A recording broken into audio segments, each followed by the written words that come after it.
Recebendo já aqui nos nossos estúdios a candidata Manuela Dávila, vice na chapa do Partido dos Trabalhadores. Lembrando que a gente começou essa série de entrevistas há 2 semanas, só não tivemos aqui a participação da senadora Cátia Abreu, que na véspera da entrevista acabou cancelando a nossa visita. Já estamos aqui com a Denise Campos de Toledo, o professor Vila, a Vera Magalhães, o Eduardo Moreira, para entrevistar. E você pode participar, a nossa hashtag é Manuela Dávila na JP, Manuela Dávila na Jovem Pan. Candidata, bom dia, obrigado pela visita, como vai? Bom dia, é um prazer falar com vocês e com todos os ouvintes da Jovem Pan. Candidata, começando a nossa conversa, a coligação do PT pediu ao TSE que a senhora receba uma espécie de proteção da Polícia Federal depois de ter sido alvo de uma notícia falsa, de que a senhora teria ligado para o responsável pelo ataque que sofreu Jair Bolsonaro. O que aconteceu efetivamente, candidata? Então, na realidade, o que nós levamos ao Tribunal Superior Eleitoral é um conjunto de notícias falsas, o que nós chamamos de fake news, que tiveram uma amplificação muito veloz nas redes sociais e, portanto, provavelmente tenham sido alvo de financiamento, porque todos nós que agimos nas redes sabemos que uma publicação não vai de 1000 compartilhamentos a 19 mil compartilhamentos em 10 minutos, como eu vi acontecer com os meus próprios olhos, né? E nós levamos essa notícia ao Tribunal Superior Eleitoral, porque trata-se de uma notícia falsa, como diversas, mas de um caráter muito mais grave. Por quê? Porque ela diz, não é nenhuma indireta, é algo bastante direto, que eu havia monitorado os passos durante o dia inteiro do sujeito que esfaqueou o candidato Jair Bolsonaro. Percebam, no mesmo momento que o candidato diz que é vítima de um crime político e que sabe que a Polícia Federal quer abafar o crime, portanto cria um ambiente de altíssima intensidade de raiva contra mim, porque imaginem vocês, um candidato que desperta amores e ódios como o Bolsonaro, né, ter sido alvo, em tese, por essa notícia falsa de uma armação minha. Então, o que nós levamos ao Tribunal Superior Eleitoral é o pedido que retirem isso do ar, que esclareçam quem são as pessoas que publicam, se há financiamento, se não há financiamento, que descubram a partir de investigação da Polícia Federal os IPs dos computadores que propagaram essa notícia e que forneçam não mais segurança, mas segurança, porque a Polícia Federal não fornece segurança aos candidatos a vice-presidente, como é o meu caso, apenas aos presidentes. A questão do Petrolão, deixa eu perguntar diretamente à candidata. O Petrolão existiu, ou o Petrolão é uma ficção, construído, uma invenção na história da humanidade, ou é um dos maiores desvios já conhecidos certamente na história da humanidade do Brasil, com toda certeza. Como é que a sua chapa, do qual a senhora faz parte, analisa o Petrolão, as condenações existentes, inclusive a condenação de Luiz Inácio Lula da Silva por corrupção? Bom dia, Vila. Nós avaliamos que existem governos que combatem a corrupção e governos que não combatem a corrupção. Nós somos o governo, ou fomos parte do governo juntos, que consolidaram as estruturas de enfrentamento aos episódios de corrupção. Eu cito algumas delas. A Polícia Federal, que passou a ser fortemente, receber investimentos e ter sua autonomia garantida para fazer as investigações de acordo com o adequado. A Procuradoria-Geral da República, que nos nossos governos jamais teve um indicado para o seu comando que não o primeiro da lista tríplice, e vejam, após o golpe, a primeira indicada já não é o primeiro lugar da lista tríplice, portanto nós fortalecemos a lei de transparência, embora os governos executem a lei de transparência de forma muito difusa, né, não fornecem os dados agrupados de maneira de simples acesso, é uma lei aprovada durante o governo Dilma. Esses mecanismos apuraram um conjunto de desvios de corrupção, e o que nós defendemos... Do PT? De vários partidos. Sim, e do presidente, o ex-presidente Lula, por Quando eu concluí o raciocínio, eu chego lá. Que se tu fizeste várias perguntas em uma, eu estou tentando responder uma a uma, para ser fiel ao que tu perguntaste. Obrigado. Então, o que nós sabemos e que defendemos é que as pessoas que tiverem comprovadamente envolvimento nos ilícitos estejam presas. Eu sempre manifestei dessa forma, o Haddad sempre se manifestou dessa forma. De outro lado, ocorrem um conjunto de julgamentos que são notoriamente políticos. Né? Alguém questiona o envolvimento político quase militante do juiz Sérgio Moro? Eu questiono. Bom, a população tá vendo ele desfilando por aí, né? Alguém questiona, ele não desfila só abraçado em Tucanos, viu? Não, ele desfila. Primeiro, não acho que ele desfila. Tu não acha que ele desfila? Não. Ele cumpriu as suas atribuições, tanto que a condenação do TRF da 4ª Região de 9 anos saltou para 12 anos e 1 mês. Claro, com a pena igual entre todos os magistrados, né? Sim. Claro, tantas vezes você tem decisões unânimes. Você acha que foi um acerto? Não, eu acho que o que nós defendemos é que o presidente Lula seja julgado até a última instância com a velocidade que é adequada. Quer dizer, indulto tá fora, então a possibilidade Ele de jamais pediu indulto, ele quer ser julgado. E não será dado indulto por Ele um jamais possível pediu, governo do qual a senhora faz parte. O que nós defendemos, e o Haddad tem dito publicamente em todas as ocasiões, é que nós faremos exatamente aquilo que o presidente Lula pediu. E a única coisa que ele pediu é para receber o tratamento adequado da justiça e, portanto, ter o seu julgamento em última instância dado. A Vera tá de dedo levantado. Pergunta da Vera Magalhães aqui na entrevista no Jornal da Manhã. A câmera só fica em mim, ela tá ali com o dedinho levantado e não pergunta. Vera. Bom dia, Manuela. A gente participou do Roda Viva e na ocasião eu te perguntei se havia chance de 0 a 10 de você retirar sua candidatura para o apoio a uma candidatura do PT, algo que já vinha sendo ventilado nos bastidores na ocasião. Naquela época você negou, disse que manteria a candidatura até o final. Queria entender o que te levou a deixar a postulação, e você fazer uma postulação muito baseada na coisa de ser jovem, mulher, de ter uma candidatura feminina, que você achava que tinha espaço para isso, para aceitar ser vice do Haddad e do PT de novo, porque o PCdoB tem sido vice do PT ou estado na chapa do PT em várias eleições ao longo da sua história. Nós nunca fomos vice do PT, é a primeira eleição que a gente... não. É a primeira eleição que a gente ocupa esse espaço. Naquela ocasião, Vera, assim como desde o dia 18 de novembro, quando eu fui lançada no Congresso do meu partido, pré-candidata à presidência, nós sempre apresentamos duas questões. De um lado, um programa, um pré-programa, como legalmente tinha que ser chamado, e de outro lado, a ideia de que, inclusive no dia da nossa convenção, que foi, acho que dia 1º de agosto, nós apresentamos, eu fui consensualizada na convenção e saí dando uma entrevista dizendo o quê? Que se nós conseguíssemos fazer ou construir uma unidade do nosso campo, a necessidade de unir forças era maior do que das candidaturas individualmente. Naquela ocasião, me lembro que vários jornais repercutiram e perguntaram: se a unidade não passar pelo teu nome, eu ainda brinquei, diga ao povo que não fico, né? Porque se nós conseguíssemos unir mais forças, mesmo que eu não estivesse na chapa, nós poderíamos ainda assim retirar a candidatura, porque a necessidade da unidade para nós do PCdoB era algo muito importante. Tu fala duas coisas que eu sempre afirmei na minha candidatura. De juventude eu não me lembro, porque embora eu seja muito uma mulher jovem, ser muito jovem na política, esquerda, eu já não sou mais tão jovem, né? Eu já tenho só de mandato, eu tenho 14 anos, então sou jovem na disputa presidencial. Eu até brinco que a campanha presidencial é o meu elixir da juventude, Vila, porque eu já estava ficando velha para a política, eu voltei a ser jovem. Mas o tema do feminismo, que para mim é um tema muito caro, ele não tem relação apenas com o protagonismo meu na chapa ou não, né? Existe uma frase famosa das feministas que diz: não basta ser mulher, né? Tem que ter um lado. Então, a nossa candidatura é uma candidatura que tem um programa vinculado às lutas das mulheres, porque os nossos governos já tiveram. Vê bem, qual a política que pode ser mais importante para a maior parte das mulheres do que a chave da casa própria está na mão dela? Num país em que nós ainda temos um índice de violência doméstica avassaladores, né, muito expressivos, e que nós sabemos que um dos temas para que as mulheres não saiam de casa é a dependência econômica, a chave da casa na mão da mulher, que foi uma política inovadora mundialmente, né, mulheres chefes de família. Não, Mário Covas acho que já fazia isso na CDHU aqui em São Paulo. Sim, mas do ponto de vista nacional, dentro de uma política de moradia com muito volume, é inovadora mundialmente, inclusive o conceito de mulher chefe de família, né? Depois, o cartão do Bolsa Família, a Secretaria de Políticas das Mulheres, que é verdade que é uma luta desde o Conselho Nacional da Mulher na década de 80, mas foi criada e estruturou as redes relacionadas à Lei Maria da Penha, que também foi aprovada pelo Congresso durante os nossos governos. Então, a candidatura a ser feminista, para mim que sou feminista há 20 anos, desde que comecei a fazer política, não é algo estritamente vinculado ao fato da presença ou não de uma mulher na chapa, embora um dos temas do movimento de mulheres seja a nossa visibilidade. Eu estou representada lá, acho que eu represento bem o conjunto de bandeiras que nós defendemos. Denise. Manuela, eu estava querendo só que você esclarecesse um pouco melhor essa questão da posição do ex-presidente Lula, a questão do indulto, porque a gente vê inclusive nas propagandas que você aparece a imagem dele, aparece também do candidato Haddad, e a gente vê uma polarização cada vez maior dessa pesquisa, das pesquisas eleitorais, e o posicionamento é exatamente isso, o questionamento: qual vai ser o papel do ex-presidente Lula, se há possibilidade de alguma armação para tirá-lo da cadeia através de um indulto, através de outros mecanismos. Então, qual seria o papel dele nessa figura? Porque é uma propaganda estranha, que você vê a foto de vocês três, né? E você aparece também, então é como se ele fosse uma sombra sempre presente, né? E tem inclusive a Haddad indo lá conversar com ele. Então qual o posicionamento claro de vocês em relação ao eleitorado?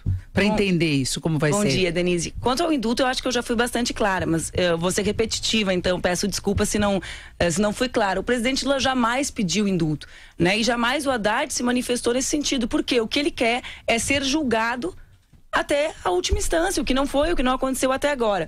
Eu acho engraçado, sinceramente, quando falam da sombra, até tu usaste o termo sombra do presidente Lula. Cada um tem a referência que tem, né? E nós temos uma grande referência nesse que é o maior presidente melhor avaliado da história do Brasil. Já imaginou como seria engraçado se Bolsonaro utilizasse a sombra do Ustra no seu programa?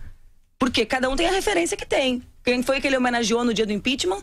Carlos Alberto Ustra, um torturador, né? Então, talvez pudesse botar a foto no croma do Ustra. O Alckmin poderia colocar do Fernando Henrique, mas escondem as suas referências dos seus governos. Você acha que o Ustra e o Fernando Henrique são comparáveis? Não, eu acho que cada um tem a sua referência. Eles não são comparáveis entre eles. Eu digo, Ustra é referência de Bolsonaro, como Fernando Henrique é a referência dos tucanos. Agora, em relação portanto, ao Lula, poderiam estar no croma, ou seja, na parte posterior, né, do programa, como o Lula está no nosso. Nós temos a nossa referência, né? Nós não escondemos. Esse programa foi construído a 4 mãos. O Haddad coordenou esse programa para a candidatura do presidente Lula. Quando nós nos somamos na chapa, nós PCdoB, nós fizemos ajustes porque tínhamos um programa e fizemos um encontro de programa. Então o papel será esse, o papel de alguém que construiu esse programa junto com a gente, e é uma grande referência política nossa. E fico feliz que ele seja nossa referência, Vera. Então, justamente sobre essa referência, se isso ajuda com uma parcela do eleitorado, de outra forma é um impeditivo com outra. Pesquisa Ibope divulgada ontem fez uma pergunta específica a esse respeito. Perguntou às pessoas se elas votariam no Fernando Haddad apoiado pelo ex-presidente Lula. 26% disseram que com certeza, 19% disseram que poderiam votar e 49% disseram que não votariam de jeito nenhum, dadas as circunstâncias. Isso é maior do que a rejeição individual que ele, Haddad, tem na mesma pesquisa. Você não acha que o lulismo hoje é a grande força a fomentar o bolsonarismo, o antilulismo, no caso? Não, eu acho que a grande força a fomentar o bolsonarismo foram os irresponsáveis que motivaram o discurso de ódio na sociedade brasileira, né? E que acharam que no processo eleitoral conseguiriam simplesmente escanteá-lo e fazer surgir uma outra voz liberal, sem perceber como mexeram com as paixões da população diante de uma crise econômica tão severa quanto essa.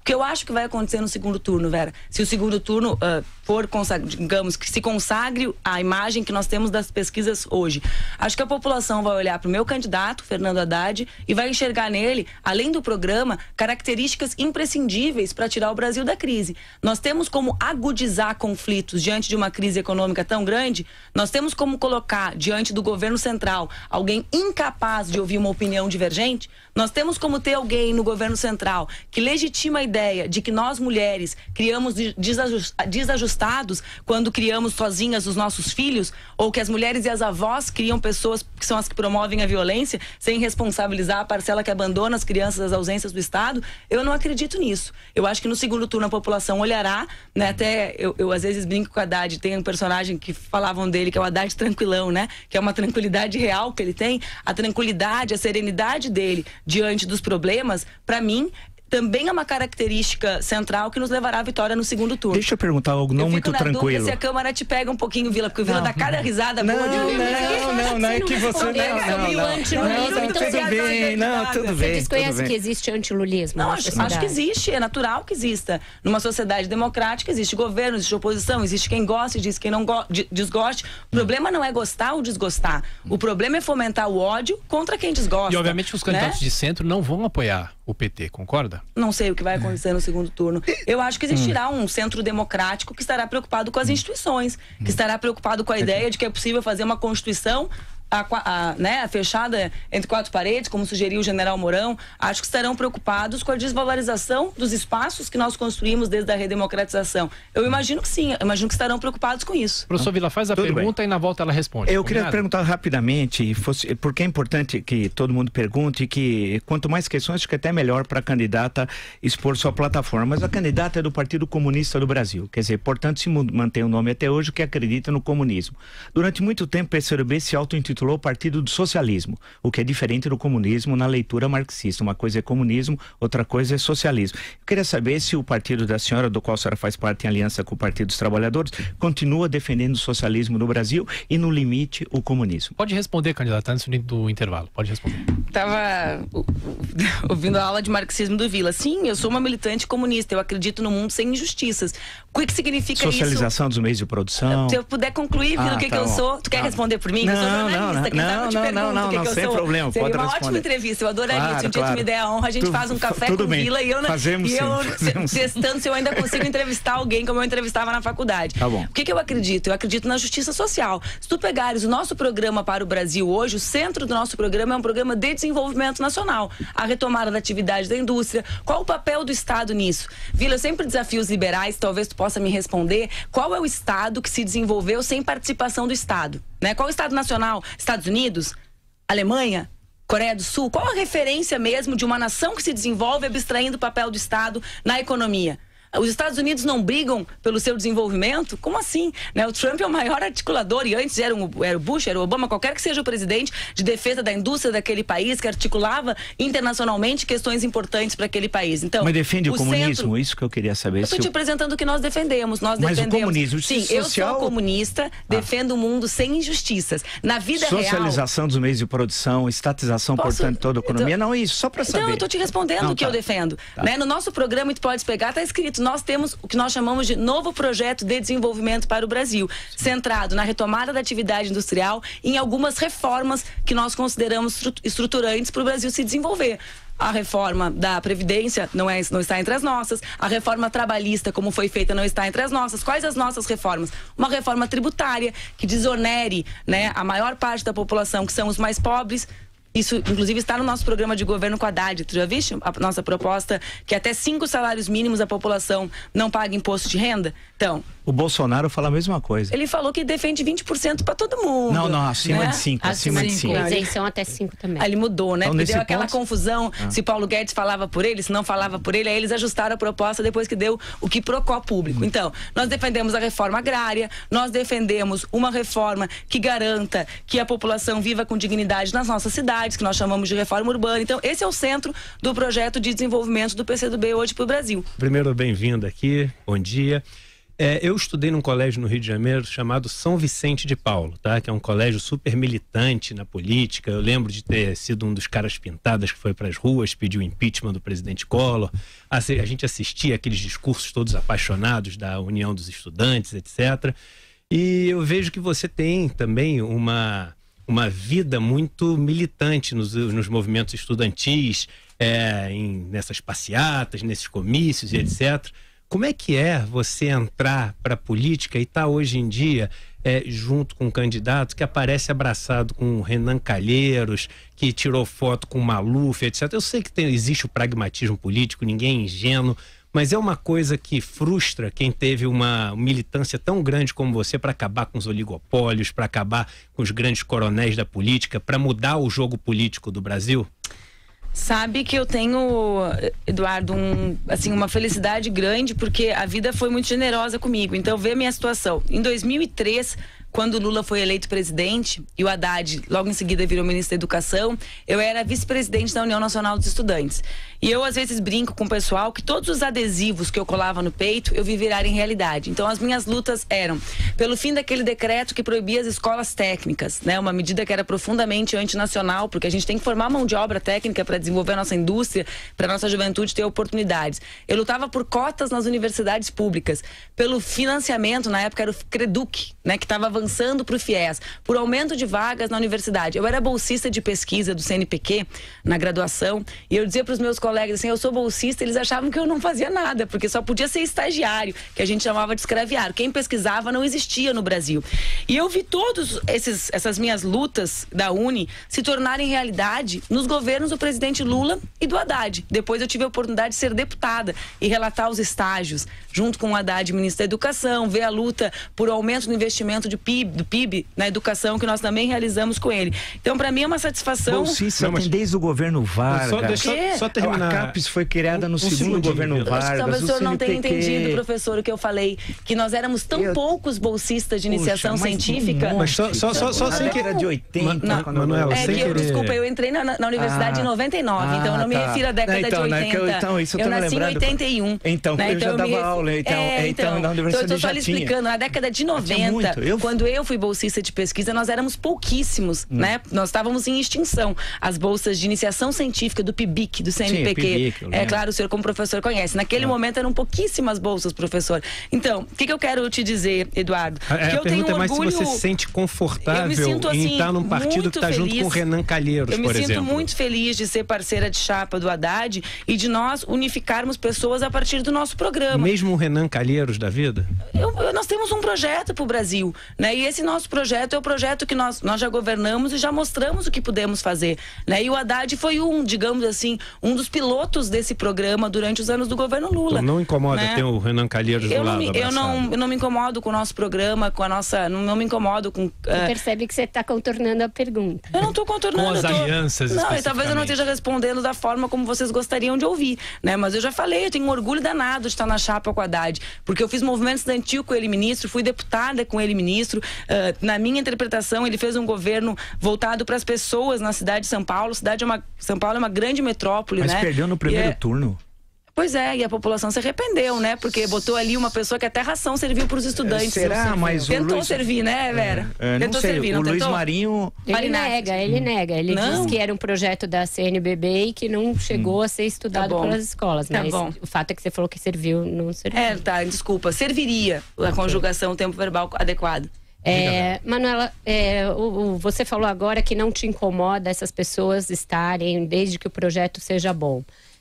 Caso o Haddad seja eleito, o PT vai governar, o PT e o PCdoB vão governar com os mesmos partidos que estão nas outras alianças que hoje o Haddad condena, ele tem sido muito crítico ao apoio do Centrão, etc., ao Geraldo Alckmin, por exemplo, mas precisará formar uma maioria caso pretenda governar. Com quem será feita essa maioria no Congresso, caso vocês vençam? Olha, Vera, eu particularmente não conversei exatamente esse tema com o Haddad. Nós temos um projeto, né? Um programa que está claro, que está registrado no Superior Eleitoral, Tribunal Superior Eleitoral, no nosso site que chama O Brasil Feliz de Novo. Esse programa também está disponibilizado para que a população conheça, e para nós levarmos esse programa à vida real, nós teremos que contar com a aprovação do Congresso. Eu fui deputada federal, tu sabes, por 8 anos, sou parlamentar há 14 anos, e eu não acho o Congresso esse diabo que as pessoas falam. Por quê? Né? Porque eu vi esse Congresso aprovar medidas estruturantes que transformaram o Brasil. Foi esse Congresso que aprovou o uso do fundo do pré-sal para educação,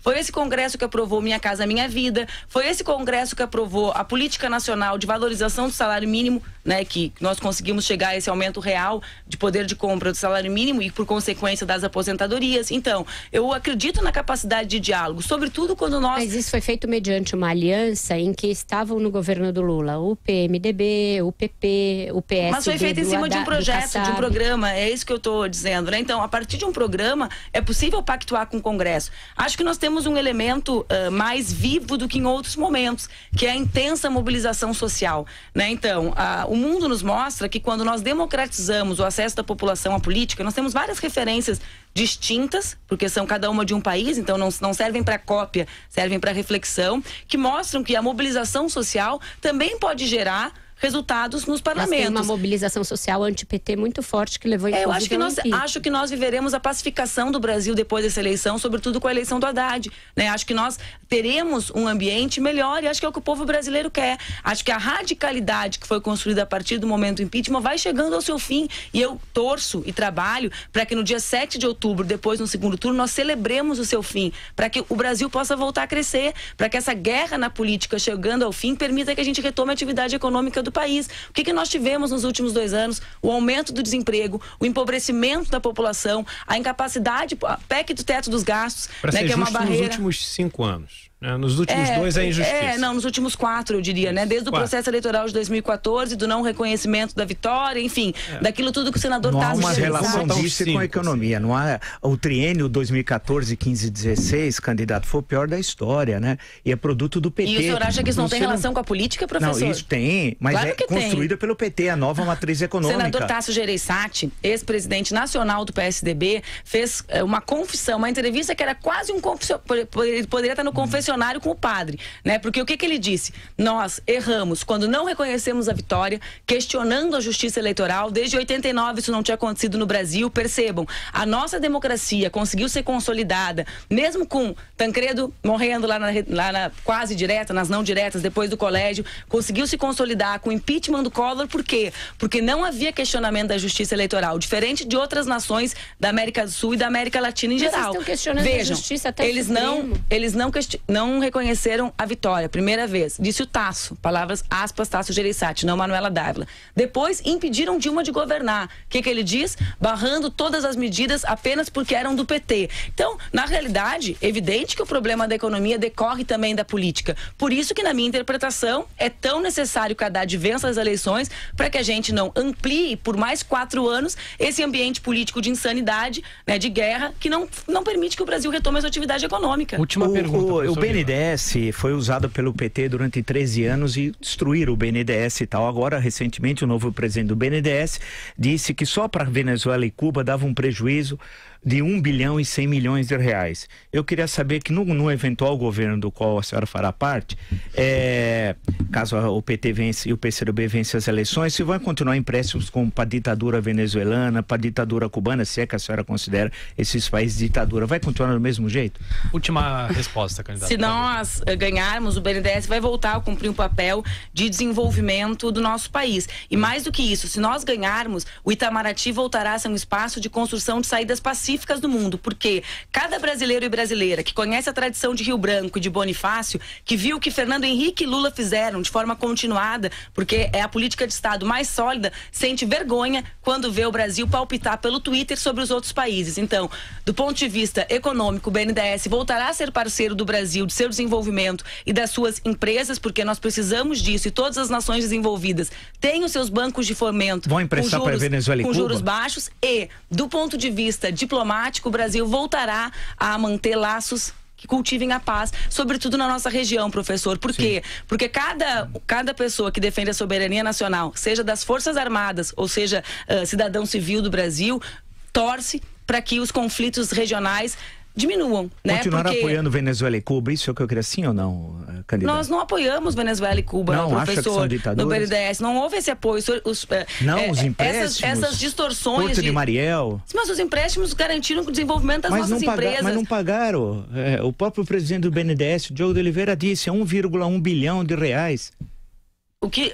Quer que eu lhe repita tudo? Sim, claro. Eu vou lhe repetir tudo. O BNDES, assim como na Alemanha, assim como em Israel, assim como na Coreia do Sul, o nosso Banco Nacional de Desenvolvimento Econômico e Social voltará a ter um papel central no desenvolvimento da economia brasileira e na retomada da geração de emprego. De outro lado, a tradição diplomática brasileira voltará a existir, como existiu nos anos dos governos Fernando Henrique e Lula, e que infelizmente nos últimos 2 anos foi colocada de lado, quando o Brasil passou a palpitar sobre os outros países, despreocupado com a nossa soberania e com a paz na nossa região. Candidata, já agradecendo a visita da senhora aqui aos estúdios da Jovem Pan, 1 minuto para suas considerações. Obrigado. Eu quero agradecer a vocês e pedir para que todos os ouvintes acompanhem essa eleição com a atenção necessária.